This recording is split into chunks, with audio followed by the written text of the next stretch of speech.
My Life is Art. It's about us recognizing our lives as a work of art that we create to spark conscious awakening.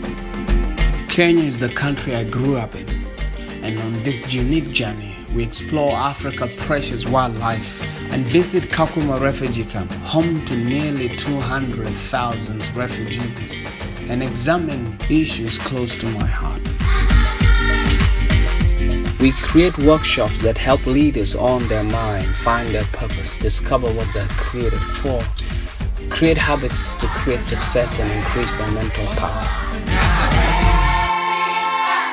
Join our community. Change comes as a collective.